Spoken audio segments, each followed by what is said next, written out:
What's up, Buckeye fans? Welcome to another episode of the Bucknuts Happy Hour. I'm Patrick Murphy, here with you from Bucknuts and 24/7 Sports, and we are getting close to the college football season, only a couple weeks away until week 0, and then the Buckeyes obviously help kick things off at the end of August, week 1 against Texas at home.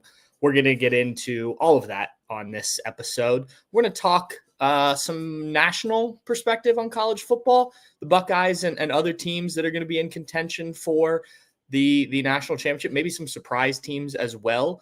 And then I will dive into some things that have stood out to me from fall camp so far. We're just over a week into fall camp. Pads are on, all that. If you are watching this on YouTube, please subscribe, hit that thumbs up button, turn on notifications to get alerts when we post all of our videos. We were just talking to the running backs today at Buckeye camp, and we've got videos up of those. So make sure you stay up to date on that and all of our podcasts that get posted on there. And if you're listening to this on your podcast platform of choice, please leave us a 5-star review, comments, all that good stuff is great. I've got my last red stripe. I've had this case for a decent chunk of the summer, and we finally made it through. So cheers to that. But let's get into it. We're going to talk college football from a different perspective. And to do that, we're bringing in Brandon Marcello. Brandon from CBS Sports. I always want to, when I have you or Brad Crawford or Chris Hummer on, I always want to say 24/7 Sports too. And I don't really know how you guys identify yourselves these days. It feels like there's been so many changes. So we'll just stick with CBS Sports. Does that make sense? Sure. I don't think I've had an article on 24/7 Sports in over a year, but I'm still CBS and 24/7. So yeah, whatever the bosses want. They keep telling me, this is inside baseball stuff, but they keep telling me they're going to integrate the sites again so we can all look like we're on the same team once more. But I'll believe it when I see it at this point.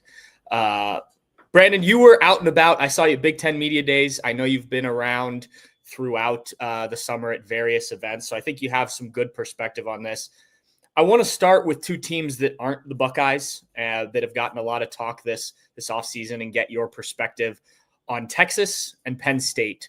And I think there's reasons for optimism for both of those teams, but let's start in the SEC and the team that was number 1 in the coaches poll in Texas.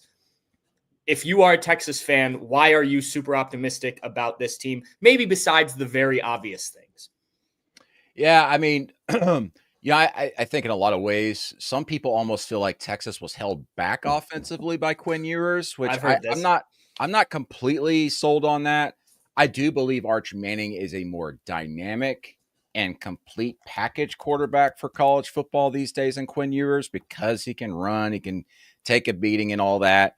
I also think that because of that, the reason why the offense will probably be better this year is because Steve Sarkisian is going to have more confidence to expand upon things in the offense. If you watch them last season, last 2 seasons really, under Quinn Ewers, a lot of the Texas fans will tell you this. It's like it was a lot of like quick screens and all that stuff. It was almost like he just didn't trust Quinn Ewers, even though he said he did. Not a lot of deep throws, and when they were, it was almost predictable. It's a predictable downs and spots there. So I think the reason why they're more confident is because, we've got a lot of talent, and then we should be better than we were last year because we're better on offense. My counter to that is I have questions about the defensive line for a second straight year. I mean, last year going in, I was like, wow, you just lost 2 like generational defensive tackles, right? I mean, those guys were incredible. And the reason why they got so deep into the playoff 2 years ago, they replaced them and they do so very well. It was almost like they didn't skip a beat. But then now again, they're replacing a couple more guys up front. And again, they feel confident about it. But until I see it, that's going to be my weak point that I'm going to be looking at there. They return a few starters, in the secondary. So I'm not worried about that. But in the trenches where every national championship's been won here in the modern era, you haven't seen some weird team like a Texas Tech of yesteryear that just throws the ball a lot, end up going deep into the playoff or winning a national championship. It's always the teams with the best defensive and offensive lines. That hasn't changed. But that's my one area. And if that's my one area of concern for Texas until I see it on film, then that's why I would hesitate. But having said all that, I do have Texas number 1 in my rankings just because there's a lot more known about this team than, say, a lot of others that you can consider maybe a top 5, top 6 team in the rankings this year. Do you consider Steve Sarkisian kind of in that Ryan Day conversation before last season, obviously, where you've got to go out there and prove it? Obviously, he hasn't been doing it quite as long yet, but he's made 2 semifinals. But there still seems to be at least a little bit of questions. Maybe not James Franklin level questions. We'll get to him in a second. But until you prove it, it's like Kirby Smart, Ryan Day.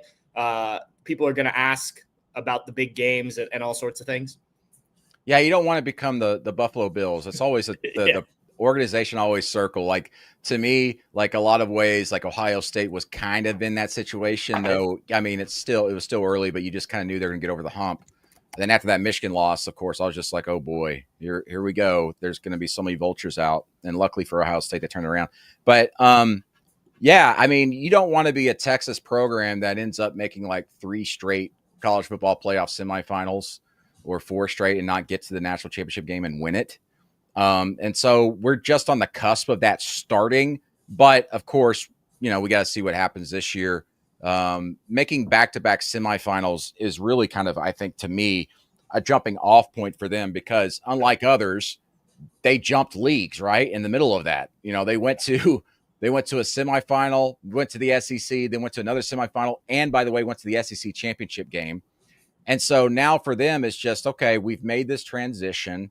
Now let's go win some rings. Let's go win an SEC ring. Let's go win a national championship. So I know we're in a microwave society, and I know I hate that terminology, but the thing is like, coaches push back against that a lot, going, we want to develop players and everything. The fact of the matter is you are living in a microwave yourself because of the transfer portal, because of the high salaries. Like, if you don't deliver within 2 years, you're just absolutely left on the roadside by the fan base, by the media, because you should, if you're elite, be able to go out and get a couple of transfer portal classes and recruits and the staff to go compete for a national championship, get in the playoff. And when you're a Texas, an Ohio State, or a Penn State, or Michigan, up in that upper tier, those top 10 programs, you would say year to year, you better be in the college football playoff and making a run. And then after you make that run, you better go win a national championship within 2 years of that. So for Texas right now, I think they're in that space. If they don't win a national championship this year or next year, that's when we'll start asking a lot of those questions like, well, Steve Sark, he's big game Sark. He's just not getting it done, man. He's doing what the Buffalo Bills did back in the early 90s in the NFL. Well, let's get into a guy who already has that reputation in James Franklin. Oh, yeah. Another semifinalist last year, which I feel like sometimes does get lost in the conversation. You and I were both standing there listening to James Franklin kind of push back on the notion that they can't win the big games at media days. Just what's your opinion of kind of his situation? This is obviously the most talented team they've had, maybe the most talented Penn State team, and as long as I can remember. So what do you think of this group and James Franklin at the helm? One, they've got the type of players we kind of expect under James Franklin. Now they have the depth with it. But the thing that sticks out to me is like they just have the coaching staff. Like they're a little bit more creative and willing to do different things than what we are accustomed to seeing at Penn State under James Franklin or elsewise. To me, I know Ohio State fans, well, of course, they got Jim Knowles. He's the best defensive coordinator in the nation. And I agree with that. And you guys know that from seeing it up close, but you also know it when he was first hired at Ohio State. He had Oklahoma State absolutely rolling defensively when he was able to do there. And he brought it to Ohio State and turned a defense that was barely in the top 40 and turned it into a top 5, maybe number 1 unit. Penn State's been in the top 5, last 3 years defensively. Yeah. So now it's like, well, you better be number 1. And they should be. It's Jim Knowles. He's the highest paid defensive coordinator. But the thing that this all hinges on to me is the offense, which has always been the case at Penn State. Can they throw the ball down the field? Can Drew Aller be consistent throwing the ball down the field? Can he be consistent just being able to throw a ball away correctly without it getting picked off in a weird situation? Can he stop throwing the ball behind the legs, behind the knees of his running backs on these swing routes? Little stupid things like that can make you into an elite quarterback. It's just like he just has this itch and he can't scratch it when he's on the field at times. And it's so irritating. I'm sure for Penn State fans watching it, but especially, and it is irritating for me to watch it because you're like, man, Penn State could be doing so much more things. But offensively, Andy Kondelnicki, who came in from Kansas last year, you saw them be a little bit more creative, a little bit more balanced when they needed to be. And now year 2 in that system with the veteran quarterback, this offense, despite losing the receivers they did, they brought in some great receivers in the transfer portal. I think they got the best receiver out of the transfer portal at all by going to Syracuse and getting him. Right. And to me, Penn State's got to capitalize now. This is their year. Much like Ohio State, like all that stupid pressure we put on Ohio State going, they got a $25 million roster, which, by the way, breaking news, there's probably 3 or 4 other rosters are $25 million last year. But all the pressure was on them to win. And guess what? They delivered. I mean, and also delivered in very impossible circumstances after losing to Michigan. I mean, that thing could have fell apart quickly. And instead, they just went back at it, went to work, went to the playoff, and blew everybody out, right? Then Penn State now, that whole thing's on them now at this point. But the problem with Penn State is in the past, when we've seen James Franklin lose a game, things just are shaky the rest of the way out, it seems like. Right. And then also you just have to take in his entire record as a head coach. He's 1-18 against top 5 opponents, dating back to his days at Vanderbilt. He's 1-15 at Penn State, but 1-18 overall. That's the second worst record ever in college football history against a top 5 team. And he coaches at Penn State. Like, there is a legitimate question to be asked there about why can't this guy do it? Is he literally the problem? I say that. I mean, you're a top 10 team perennially, but the hardest step is to always make that last step to get to national championship consideration. I do believe that they took a step forward last year by not only getting the playoff, but getting to the semifinal game and being pretty close to getting to the national championship game. And who knows what happens there? You just never know. And this team, with everything they're returning and these assistants that James Franklin has brought in around him, around a veteran team, this is a program that I by far expect to be in the national championship game this year. They should be in it. They have all the pieces. And I came very close to putting Penn State number 1 in my rankings. I end up putting them number 2 behind Texas. But they're right there, and they need to get it done this year. I always find it interesting because we're in a bubble here in Columbus, Buckeye Nation, whatever you want to call it, where we're so dialed in on every little thing that is Ohio State, right? So you guys have a different perspective, you and Chris and Brad and you know any guys who covers it nationally. So your perspective on the Buckeyes, obviously lost a lot, still have plenty of talent, but it's inexperienced talent. You talk to Ryan Day at media days, you talk to these players. Just what's your vibe on this team, which I think, you know, number 3 in the coaches poll. I don't know where you put them in your ranks. I know they were 3. up there. Okay. So obviously you believe in them, but just what do you see when you look at this team? I think the offensive line is going to be awesome. Mm-hmm. So that's number 1. Defensive line, wait and see for me. Of course, the defense, in a lot of ways, is going to be wait and see. Anytime you change coordinators, it's wait and see for me. Sure. Unless it's someone who just came from somewhere who's been elite year after year after year, and they're inheriting some returning pieces. So in a lot of ways, you are starting over defensively. You've got Caleb Downs, who is the ultimate leader and obviously ultimate playmaker, someone you can rally around, whether it's him speaking up in the locker room or just by leading by example.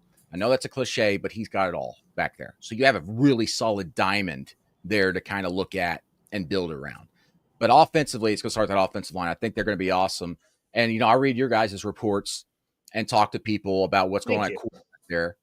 Well, yeah, of course we have to, because it's like I'm not there watching things. And, you know, a lot of these guys you talk to are very super busy during preseason camp. So you can't easily get a hold of them and find out what's going on behind closed doors. So I read the heck out of you guys. And I do find it interesting that there's like, it seems like from the outside looking in, there seems like it'd be a legitimate quarterback competition actually happening. That is a bit surprising. I'm not certain, but because it's after the first week here, you correct me. Is there a scrimmage coming up this weekend at all? Yeah, they'll scrimmage tomorrow on Saturday. Okay, because usually most teams do that after their first week. Mm-hmm. Interested to hear what the feedback is there. Because that's not necessarily when you start seeing separation, but you'll start hearing little kernels from the coaches who might try to, you know, they try to do coach speak. They try to cover their things up, but you can start seeing the little this is the guy they're really kind of favoring a little bit. And you usually start hearing that in my trained ear after doing this for 15, 20 years. It's like you usually hear that right after the scrimmage. If you get them right after a scrimmage and they're talking, it's harder for them to kind of filter themselves, right? So watch out for that if I was an Ohio State fan. What are they saying right after the scrimmage? But in the end, 30,000-foot view, of course, I'm looking at everything like that. I'm not on the ground. It's got to be Julian Sand, right? Right? Yeah, that's where I've leaned. I mean, that's got to be it. Lincoln Kienholz is the quote-unquote veteran, but Julian just seems to have a lot more upside, and I think he's the guy you end up going with there. But usually coaches, if there's a true quarterback competition going on, is everybody – I mean, you guys follow this. You're Ohio State fans. You guys follow this stuff minute to minute, and you've been doing it for years, so you know this. But usually after that second scrimmage in preseason camp, that's about when they make their decision whether they announce it or not. And so – keep your eyes on this weekend, and then if they do the second scrimmage a week from this upcoming weekend, which I'd assume they do, that's about when you're going to get a really good feel if it's going to be Julian or probably Lincoln. Maybe. We'll see.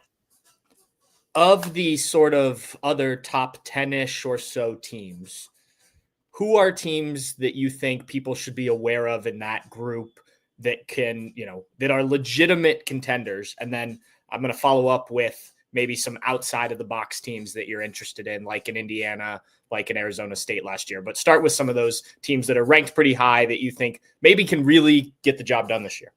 I haven't studied the AP or coaches poll, or AP poll hasn't come out yet, right? I haven't studied the coaches poll. Illinois really intrigues me because, again, the trenches. And we know Bielema is always going to be very good there. And you got a veteran quarterback returning. They do lose their top 2 or top 3 pass catchers. But as I've argued over and over again to people, it's like, well, they lose their top. I go, when's the last time you remember Brett Bielema throwing the ball 30 times in a game? When's the last time you really count on a receiver to make like 6 big catches in a game?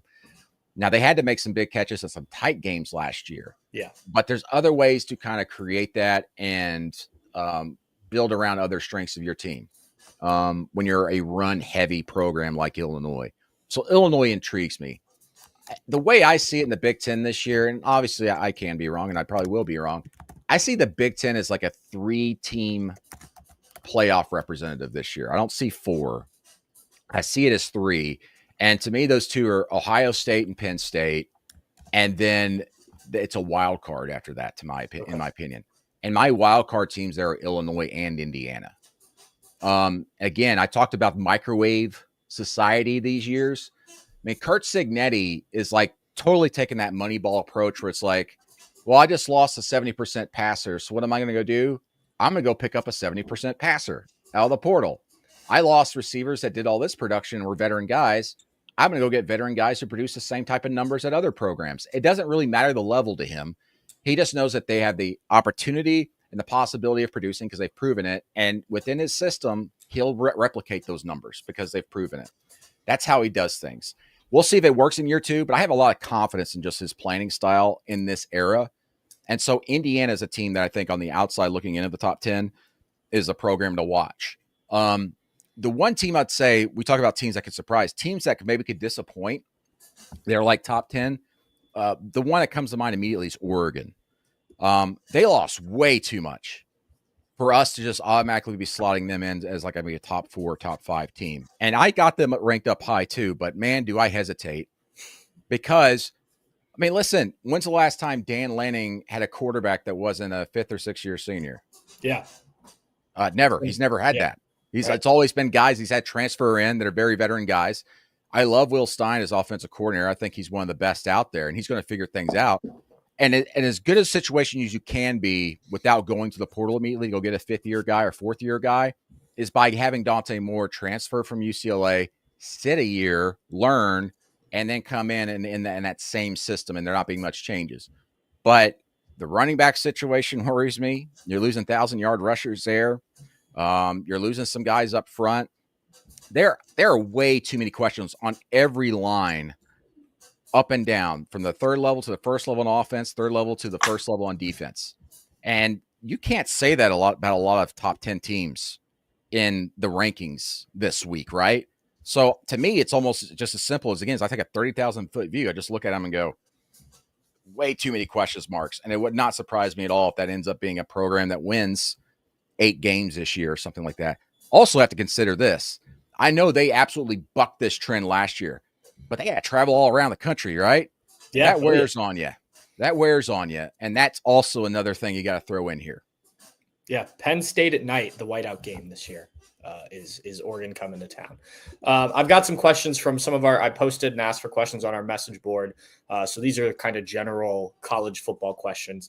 One was, what are your feelings about the proposed 16-team playoff? And what, do you have a format you prefer? I know that was a big talking point at SEC and Big Ten Media Days for sure. My preferred is 16-team playoff, but very similar to what we're doing this upcoming year, straight seeding. Give the 5 highest ranked conference champions a spot in there, but don't guarantee them first round buys. They just have to be ranked in the top 4 to be able to get those first round buys. That opens the door for Notre Dame, which I think is being screwed in this new system, yet they've agreed to it because they're willing to take concessions. But straight seeding, do 16-team, give the 5 highest ranked conference champions in, which guarantees a group of 5 conference, group of 6 conference is going to get in there, and then just rank them and put them into the field. I don't like the idea of like double buys and all that crap. I hate that. I don't like that at all. We need to figure that out. But no one's listening to me. I mean, they're talking amongst themselves. But it is fascinating that just like you see in a lot of ways, like the Big Ten is like gone against like what everybody else thinks. Yes. And a lot of things, not just the playoff, but like some governance stuff, legislation. And I know how that sets with the other commissioners and what they view it, but the Big Ten's holding strong. And I absolutely fascinated what's going to happen in Chicago, September 24th, when the playoff executives, all the commissioners, meet again in person for the first time since they met in Asheville, North Carolina back in June. Yeah. I was there for that. And, Petiti wasn't there because he just had hip surgery, so he couldn't travel. But, like, he was on Zoom there, and every time they walk out of the room, it was just kind of some murmurs like, oh, man, so it's when they're all in a room again. And also in the Big Ten headquarters. Yeah, good point. In the offices they're meeting. It's like we talk about home field advantage. That's like you never see home field advantage in a boardroom. We've got that in a boardroom now in collegiate athletics. So, as much as I get tired of like having to keep up and cover all this stuff about the behind the scenes stuff and NIL and legislation, the House settlement. I've talked to more attorneys, I think, this offseason than I have coaches. But that September 24th date, man, there could be some very, very big fireworks behind closed doors in the Big Ten offices. Do you think, and this is my question, do you think it needs to go to 16, or are you okay with it staying at 12 for a little bit? I'm okay with it staying at 12. Me too. As long as it's what we're doing this year with the straight seeding. Like the straight seeding thing just makes sense. It's common sense. And then the top conference champions get in no matter what. But let's seed them.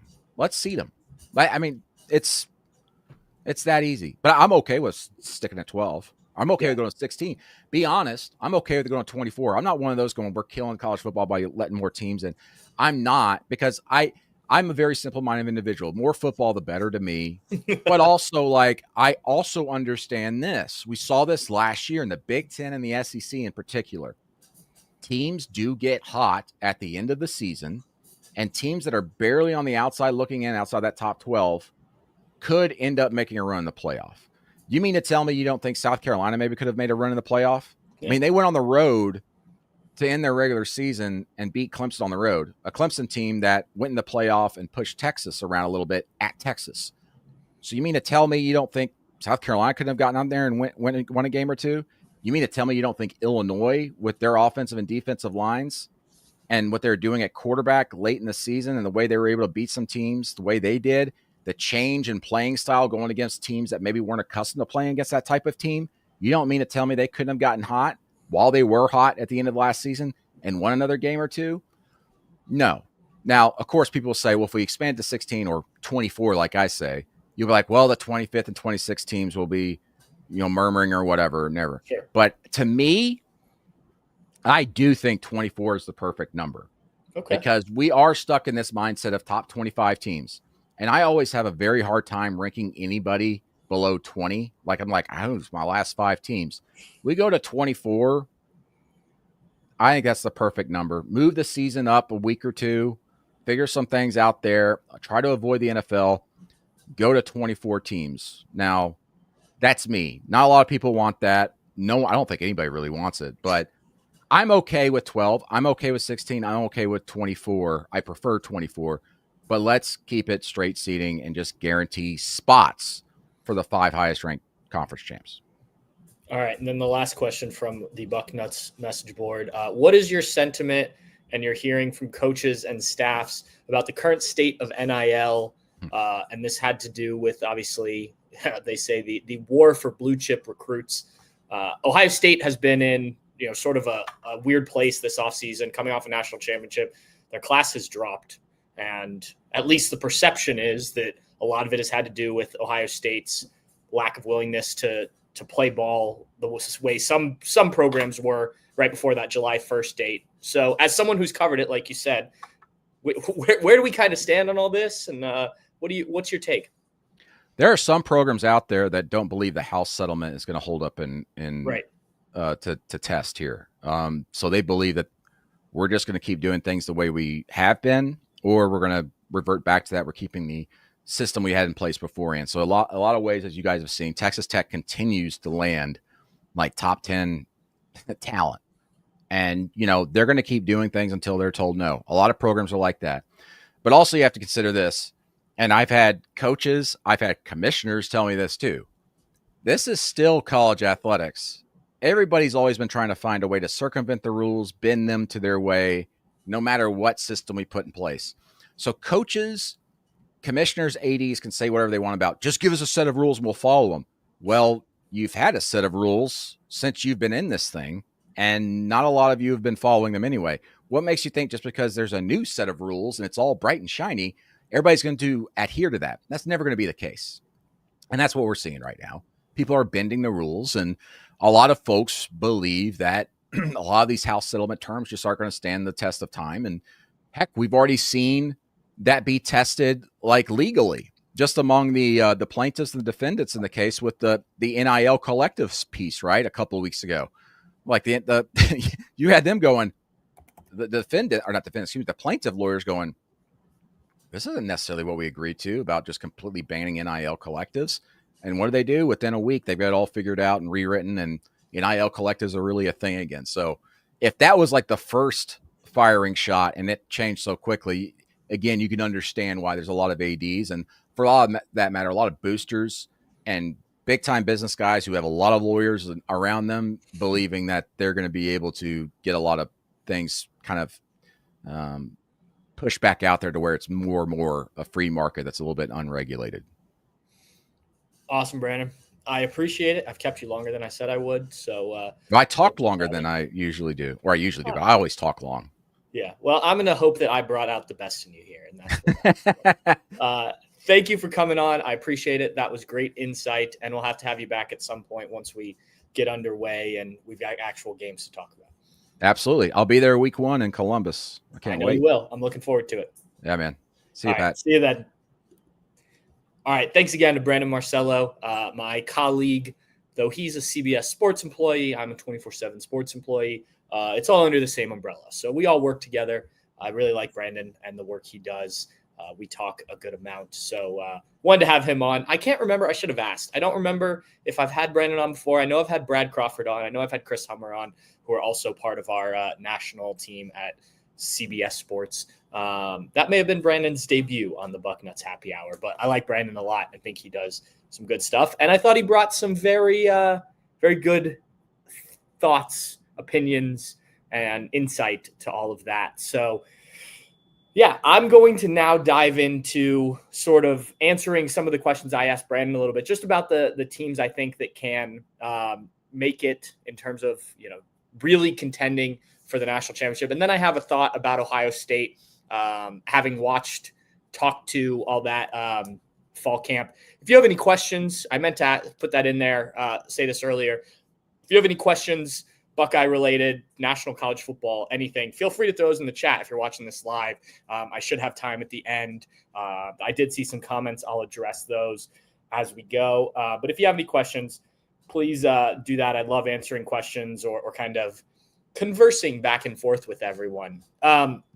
So I saw something the other day, and this is about the teams that could realistically win a national championship. And I forget who it was. Maybe it was Joel Klatt.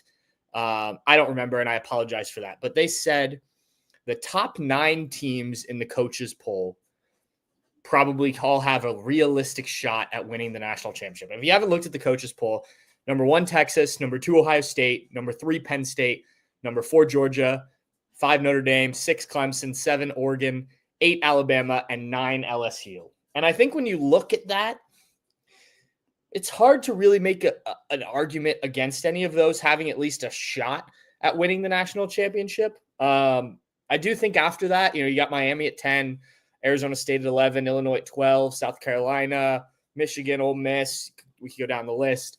You can look at the coaches poll if you want.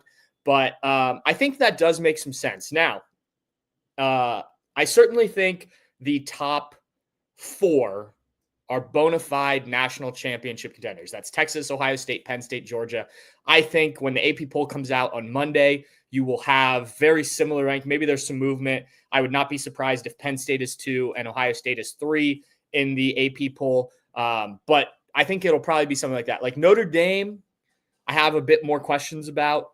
I think they are probably in that next tier, which is very close. Clemson, I think if we get quarterback play from Cole Klubnik that we saw at the end of last season, because Cole Klubnik's been he was a super high recruited player coming out of high school, one of the top recruited players in the country.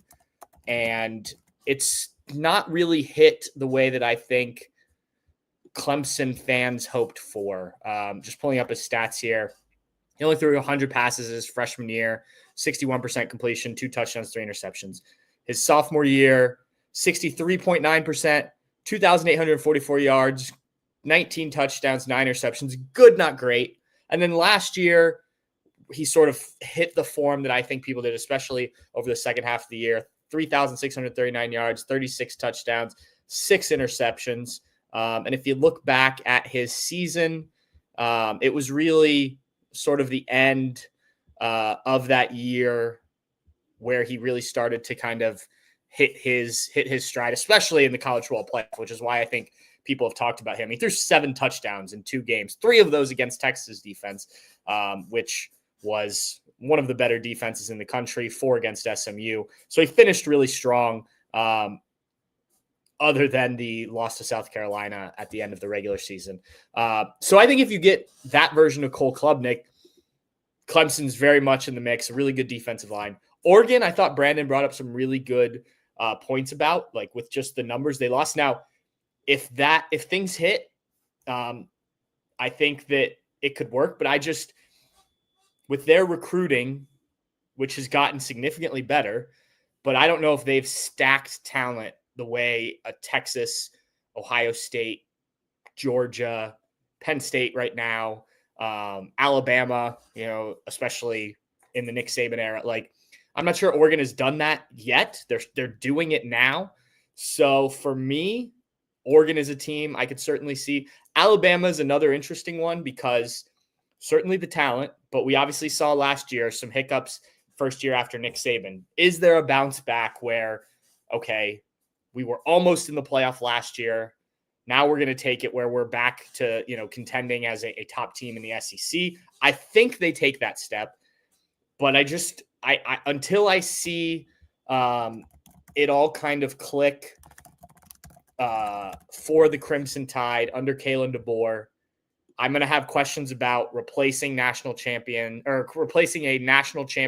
winning coach with, a guy who is very good. I don't doubt that, but it's just hard to replace the legend, right? And so I continue to have that question of like, is it going to take some time for Alabama to get back and be that team again, or can they do it under Kalen DeBoer? And then LSU's one that I think they have the people to do it for sure.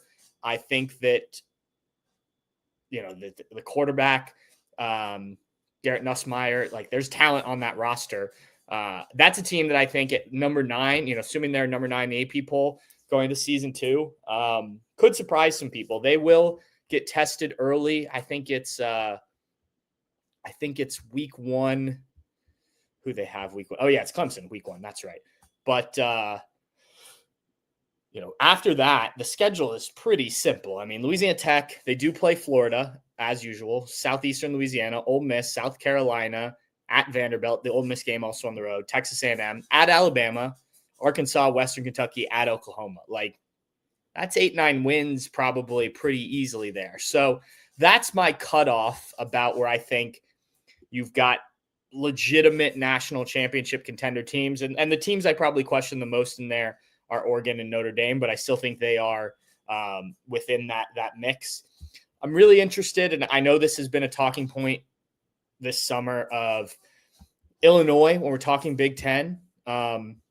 People keep saying, and I don't like this, that, can they be this year's Indiana? And I think the difference is Indiana was a team a year ago that no one was talking about in the preseason, right? Well, Illinois, when you're talking about Big Ten teams, comes up all the time. So I don't think you're talking necessarily about, can you be this year's Indiana?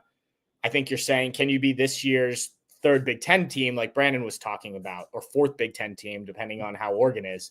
Can you be that other team that maybe isn't a perennial team to kind of crash the college football playoff party coming out of the Big Ten? And, they've got an interesting schedule as well. Just open with Western Illinois. Then they go to Duke, another team that people have talked about in that light of, like, could they be a team that can surprise and crash the party? Week 4, September 20th, you go at Indiana. So, like, that's the battles of, if you believe in that, the winner is the team that can be Indiana this year, right? You get USC at home, go to Purdue. Obviously, they've got Ohio State October 11th. That's going to be a huge one. And next week, they go out to Washington. I think Washington is an interesting sort of no one's talking about them team. That's a game for Ohio State that I've kind of circled as, like, it's not Texas, it's not Penn State. That's a tricky one, I think. You have to go out there. I think they're going to be better than people think. I'm not saying Ohio State's going to lose that game, but I do think it's more a trickier game than people have talked about when you're sort of looking at Ohio State's schedule. And then they go Rutgers, Maryland, at Wisconsin, Northwestern. So Illinois' got a path. If they can, get that Indiana game, if they can, especially if they can win at Duke, I think then it's like, what happens when Ohio State comes to town. So I'm very interested in the Fighting Illini and sort of, can they crash the party, at least in the coaches poll. They're right at 12. That would be the cutoff for the college football playoff. And then, while we're talking Big Ten, what is Michigan in 2025? We don't know who the quarterback's going to be. We all think it's going to be Bryce Underwood, but hearing from Sharon Moore in Las Vegas, talking to some of the people that cover Michigan, like, a lot of people think that maybe this could be similar to Terrell Pryor, the year he took over for Todd Beckman. Like, maybe have the veteran quarterback that starts the season, but at some point Bryce Underwood takes over that job. If that happens, that probably means there were some issues at quarterback. Now, does that mean a loss or two?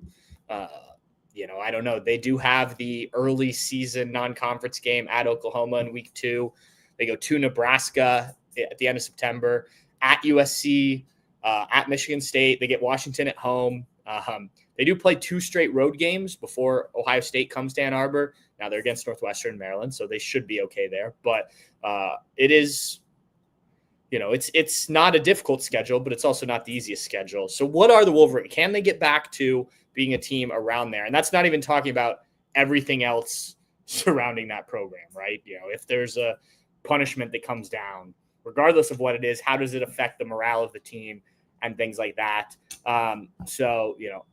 I think Michigan's probably still on the outside looking in of the college football playoff discussion at the end of the year, maybe around the discussion if they have a good season. What does Tennessee look like this year? Florida is another interesting one for me, just because the quarterback situation, DJ Lagway dealing with that calf issue, that's not how you want to go into the season, especially with a guy as talented as that. So those are some other teams from the outside that I sort of see as potential teams that could climb in. Boise State's at 25. Like, can they bounce back from losing Ashton Genty and some other guys? and continue to be, in the mix there. We shall see. So the last thing I want to talk about, unless we have any questions, and I haven't seen any pop up here, but if you have any, feel free to throw those in the chat about anything. We've now been, like I said, just over a week of Buckeye camp. Talked to a handful of coaches, players, things like that, and gotten to watch some days out there. So if you have any questions, feel free to throw those in the chat, and we'll address some of those. But this is something I talked about. I was on 97.1 The Fan on the Buckeye show last night. I will also be on tonight if you're local, or if you like 97.1 The Fan's app and you want to listen. I will be on Friday night. I will be on Saturday morning, 10 to 1, and on Sunday, 12 to 1. So if you want to tune in and hear more from me, you can. But we were talking about this last night on the show because Brandon Beam, my co-host on the Buckeye show last night, asked about my takeaways from camp early on. And instead of just, position, like one thing that stood out to me, and I know, look, Ohio State, number 2 in the coaches poll, probably going to be 2 or 3 in the AP poll. They're the defending national champions. So, like, no one's saying that the Buckeyes are a sleeper team or something like that no one's talking about. But I do feel like because of how much they lost, because it was like this all-in mentality last year with so many veteran guys, the talk around the Buckeyes has cooled, right? This offseason, so much talk has been about Texas. So much talk has been about Penn State. There's been, the Michigan stuff, everything. Like, we were at Big Ten Media Days, and it's just the juice that's normally surrounding Ohio State wasn't there. And that's weird to me because they are the defending national champions. They're a top 5 team coming into the season. And so for me, standing out at practice a week ago today, so last Friday, it just kind of dawned on me, like, this team is so talented. Yes, there's a lot of inexperience, but there's a good amount of returning experience from a national championship winning team at key positions. Your safety, linebacker, cornerback, another cornerback that played a good amount, right? Your offensive line, as Brandon was talking about, studs and good amount of experience returning there. Tight end, wide receiver, running back doesn't have as much experience in terms of playing for Ohio State, but CJ Donaldson's done it. And then you've got a bunch of hungry guys that want to prove themselves. And, like, to me, that's a dangerous mix. Is it last year's Ohio State team with, like, all of the known commodities? No. But I just looked out at this field and was like, are people not nationally, of course we're talking Buckeyes, but are people not talking about this team enough? And, it's hard to repeat as a national champion. I've talked about it a lot on this show and others. Like, that's been something I always find interesting, is like sort of the mental side of trying to repeat as a national champion. But I just think, when people are predicting, and I haven't read everybody or listened to everybody's predictions for the season, but I just don't feel like Ohio State is getting talked about as like this team that could go and do it again by a lot of people. And I'm not saying it's going to happen, but I think they very much are in the mix. If you hit the quarterback position, or even if the quarterback position is good enough, then you've got so many weapons. There's just, pick your position. Wide receiver. If they wanted to, they could go 60. Running back, Carlos Locke. We talked to him today.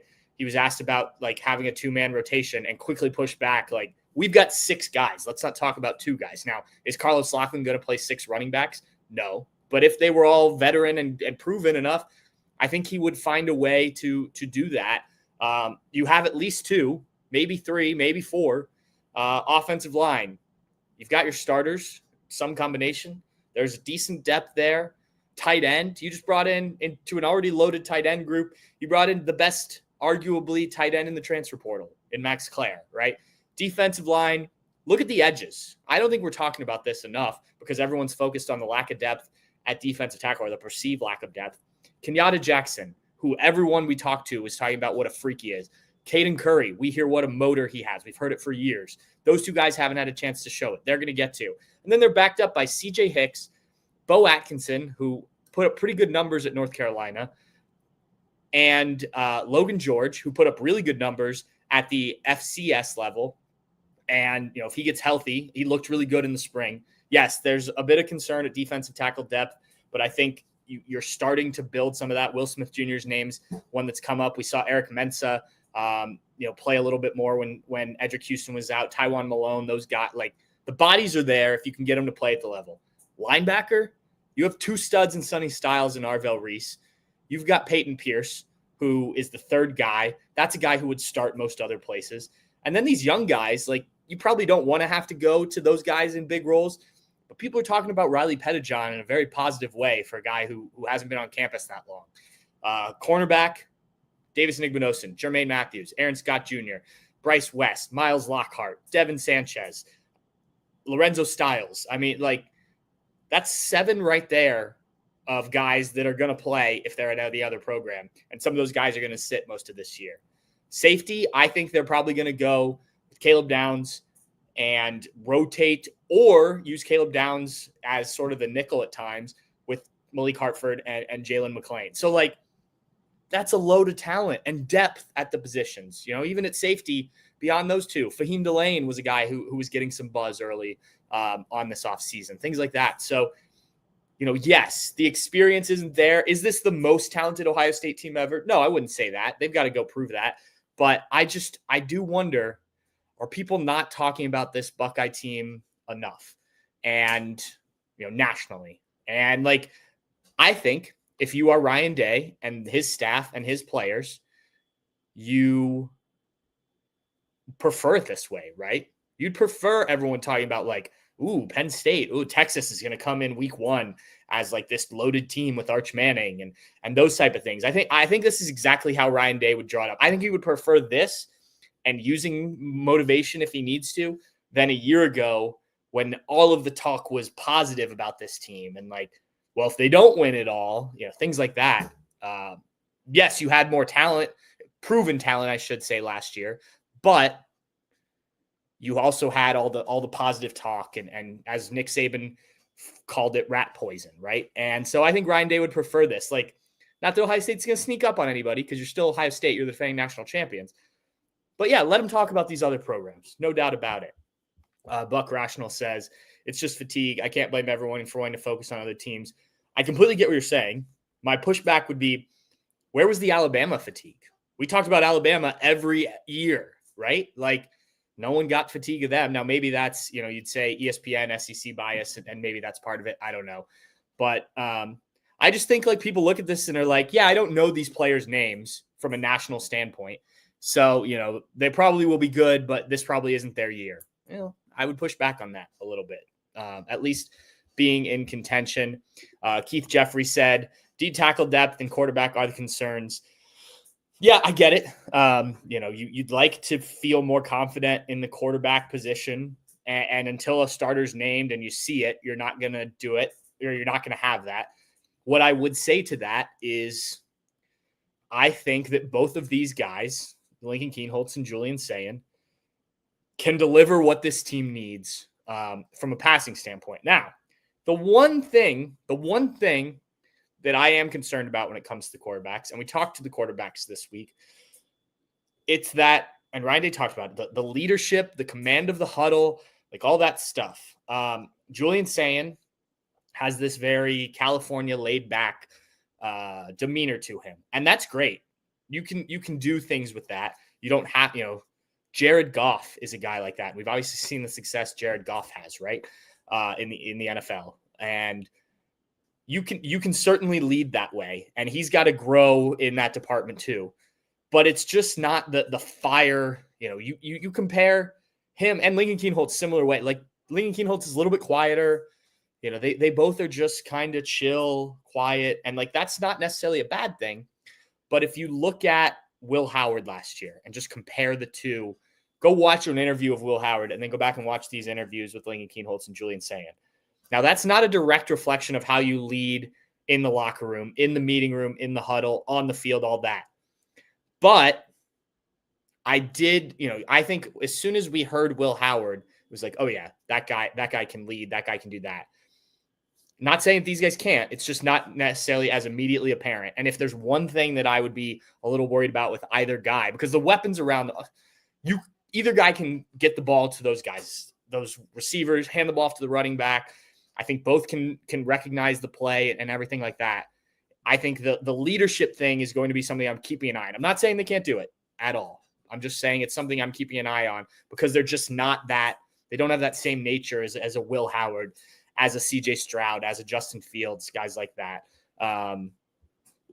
Keith Jeffrey said, there is a fear that Sayin is Kyle McCord 2.0 or as I have heard, Julian Scion?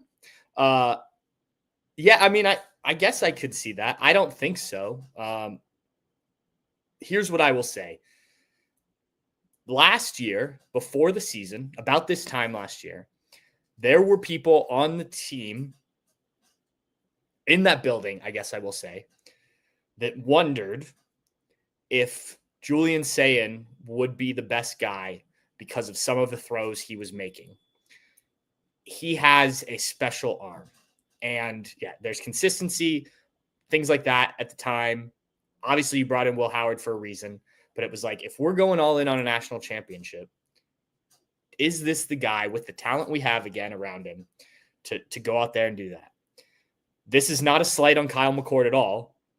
And obviously, it was a different situation because he was playing behind CJ Stroud. So, that was the great arm at that time. But I did not hear the same kind of conversation behind the scenes about Kyle McCord. I'm not saying it was negative about Kyle McCord, as there was about Julian Sayin. Now, obviously, Will Howard was the right guy for the job and all that. So they made the right decision. I just think, when you hear guys talk about Julian Sayin, even publicly, the guys at the NFL Combine last spring talking about Julian Sayin's arm, and like it all, again, those came back to like, can he grow into that leadership role and things like that?